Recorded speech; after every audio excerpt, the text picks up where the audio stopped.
All right, let's go, because you know what I came here to do. I don't get paid for overtime. I'm here to fight. Right, all I have is a cut and paste version. OKOLIE stunned Billiam Smith with a right hand in the first round. Billiam Smith held on, he did.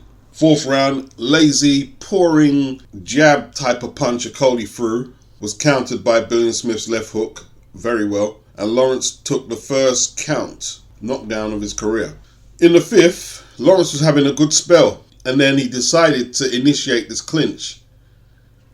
And finally, he got reprimanded a lot more sternly than he has previously, and he lost the point. Horrible habit that. I mean, you're having this good spell in the round, and then initiate a clinch. Why, Lawrence? Why? You see, clinching is the only way you can definitely stop. Let's say you wrap up the left hand, you tie the left hand up. You can definitely stop the punch. But there's other ways that you're supposed to at least attempt to defend yourself. And OKOLIE, like most fighters, doesn't want to get hit. But he's going to extreme measures to prevent that. And he paid for it yesterday. In saying that, Chris was grappling himself. And Chris has grappled in a few fights. He grappled with Richard Riakpo. He grappled with Isaac Chamberlain. Chris then cottoned on to what I said in my breakdown for this fight. If he can get OKOLIE to fight inside and highlight to the referee and gesture to the referee that he's clinching, then, you know, the crowd's going to get on OKOLIE. OKOLIE's going to get on himself and think, oh no, what's happening? Are they going to take my title? And that's going to affect his performance. And the referee might take some points away, and he did. It happened in the seventh. Chris put his hands up, and it wasn't clear if he was going to punch, put his guard up, or clinch. But OKOLIE, in response to Chris putting his hands up, initiated another clinch. Chris gestured to the referee.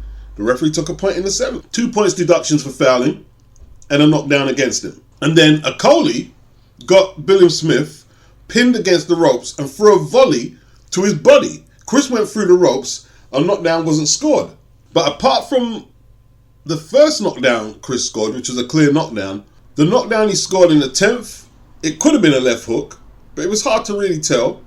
And the one in the 11th, that was untidy as well. The only knockdown that was nailed on that Chris scored was the first one in the 4th round. But let's face it, it wasn't the best performance by OKOLIE. Billiam Smith kept it simple. He called out to the referee every time OKOLIE was clinching.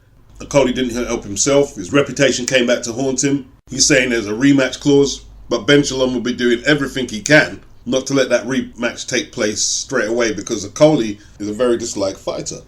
And he has to realize that. Up until a week ago, he was still complaining about Eddie Hearn. I'm thinking, hold on, you're going to defend your belt soon. You're not over this Eddie Hearn situation yet. He left his promoter, who to me did a good job for him. He left his management company, 258. He left his coach, who was doing a good job for him. It wasn't clear what Sugar Hill added to OKOLIE's toolbox. I think OKOLIE's been very arrogant in recent months, but that's just my opinion. It made it easy for them to take away his title. There's a lot of conspiracies that Billiam Smith was assisted, but OKOLIE's reputation came back to haunt him, no doubt about that. You know, I said he's been arrogant. I don't know if it's arrogant or if he got exposed, because he hasn't got hit clean on the chin many times as a pro. And after Billiam Smith floored him, clean left hook, he was forced to fight more aggressively than we're used to seeing him. And even though them knockdowns weren't clear after the first one, which was a definite knockdown, you could see his equilibrium and his timing was a little off. He can't fight inside, as I said in my breakdown for the fight. And I'm not going to even say unfortunately, I'm going to say this is just a reality of life. Your reputation can come back to haunt you. Muhammad Ali, after the second Joe Frazier fight, and I'm doing this off the top of the head, he held a whole lot in that fight. Tony Perez was the referee. Ali got the win on points. In the rubber match in Manila, Carlos Padilla was the referee, and he was told not to let Ali hold as frequently as he did in the second fight. Ali was forced, pretty much like OKOLIE was, to fight his opponent's fight. Ali pulled it off. OKOLIE didn't. So Chris Billiam Smith becomes the first champion from Bournemouth since Freddie Mills. Ladies and gentlemen, your new champion of the world, Chris Billiam Smith, fairy tales do come true. I mean, what more is there to say? Sum this up for us. I don't know what's just happened. My whole life's just gone so quick and come to this moment, and I have no. This is perfect. Like, there's nothing more. Like, against a great champion in Lawrence, a friend who more. Like, against a great champion in Lawrence, a friend who has never looked close to getting beaten, has given me a very, very hard 12 rounds there, and you know, it wasn't the most entertaining fight, but that's what Lawrence is so effective at. But I believe I did enough to win it, and I think the scorecard showed that. And yeah, it's crazy. I was sick in bed all week. I didn't eat from Tuesday to Thursday, and I mean, it was easy making weight, but I had no energy. I managed to put on a brave face at the workout on Wednesday and at the presser on Thursday, but I was sick in bed all week. And I just want to dedicate this to my mum, who's got breast cancer at the moment. And Mum, this is for you. I love you so much. Thank you. Let me just ask you, you visualised it, you and me. Got a little emotional there for Chris. His mum's got breast cancer and fighting back the tears. I can relate, Chris, I can relate. One of the judges had it 112-112, and perhaps they ignored the points deducted from the referee, although they're not supposed to do that. MAURICIO, Lara, if I was to make a hunch, a bit of a wild man, wasn't living the life after he took the belt from Leigh Wood in February. HEARN did well to get him back in the ring before he could probably buckle down and get some serious training in. He messed up the check weigh-in earlier in the week. The board deemed him not fit to fight at 126 or below, so his title was basically forfeited already. He had to come in less than 128.5 just to be able to step in the ring and get a payday. He came in at 129, Leigh Wood came in at 126, so Lara had a 4-pound advantage that he didn't have to sweat off, which is considerable at world title level in boxing.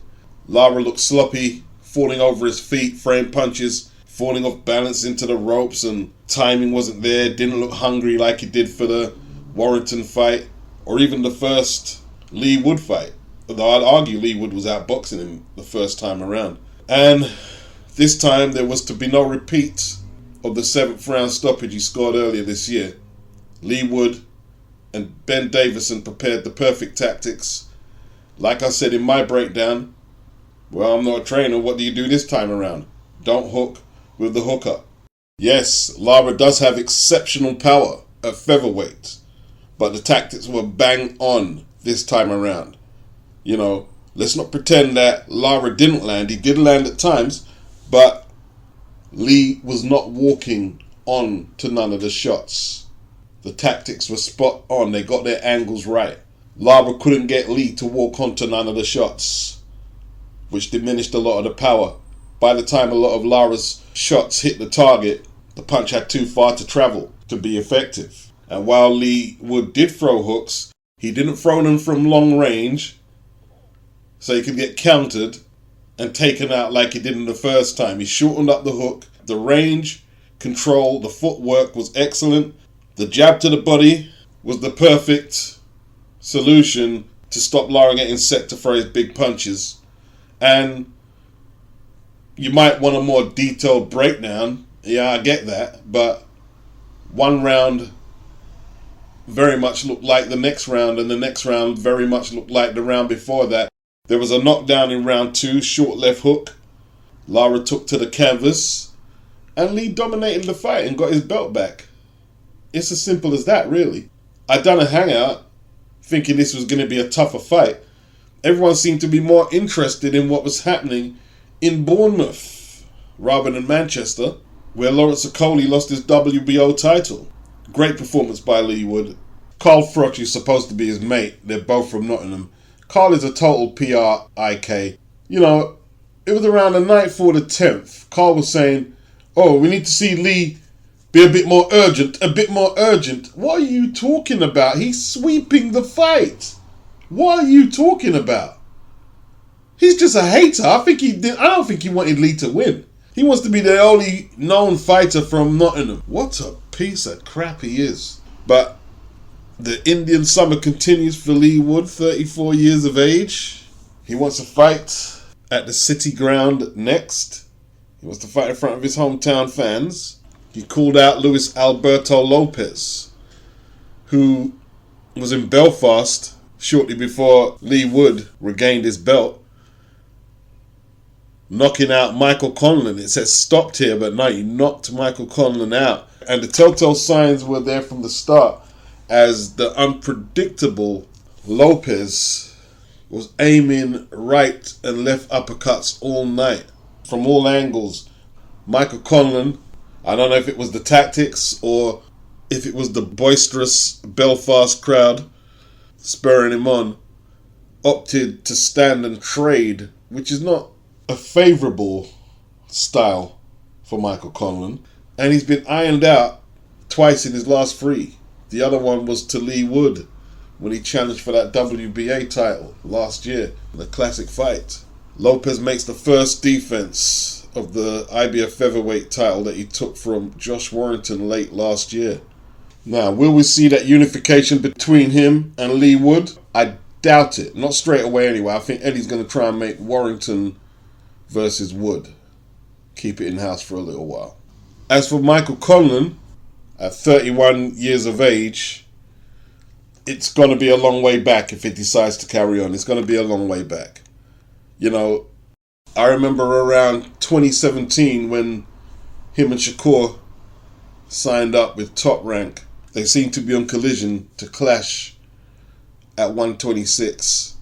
Conlan is yet to win an alphabet title at 126, while Shakur has went on to be a WBO featherweight champion, unified super featherweight champion, and is currently the highest ranked 135-pound challenger alongside Vasyl Lomachenko, and widely regarded as one of the best pound-for-pound talents in the sport, while Michael Conlan has hard questions to ask. Where does he go from here? Lopez is a dangerous slugger, very relaxed style, and these unorthodox hybrid punches, horrible to fight. Appears to have a good chin, looks like he can be outboxed, but anyone stepping in the ring with him would be advised not to sleep on him. Would be advised. Jack Catterall showed considerable skill on his return to the ring. What was it, a year and 6 months they said? 18 months, is it? Since he lost to Josh Taylor in one of the more controversial fights on British soil. He won a 10-rounder against Darryl Foley, an Irish fighter, I believe, based in Australia. He was born in Kent, United Kingdom. He's all about the places are Dara. Now, Dara is a big light welterweight.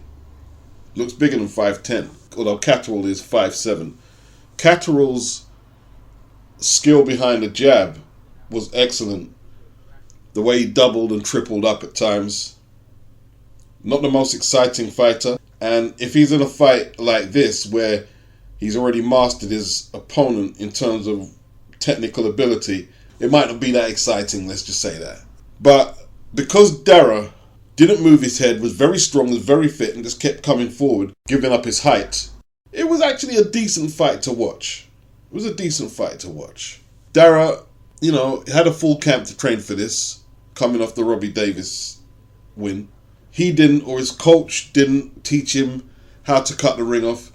He kept allowing Catterall to triple up that jab, and move to his right, and find the escape route out to the right all the time. There was no cutting the ring off. He kept walking in straight lines. Easier said than done, but boxing is similar to hunting, and you've got to be patient. You've got to be patient and set up them traps properly. You can't just walk in and expect to get your prey, you know what I mean? Like, you don't just walk in like that. You've got to learn how to feint. You've got to force him back left. Don't just walk in. Make strides to your left to cut off his right-hand side. Cut the ring off. But that's a little beyond his pay grade. He tried his best. He took some great shots flush on the chin. He was prepared to take 4 or 5 to land nothing. As I said in the commentary, a lot of people found that funny in the chat, but you know, I am quite a witty wordsmith. Good workout. Good workout.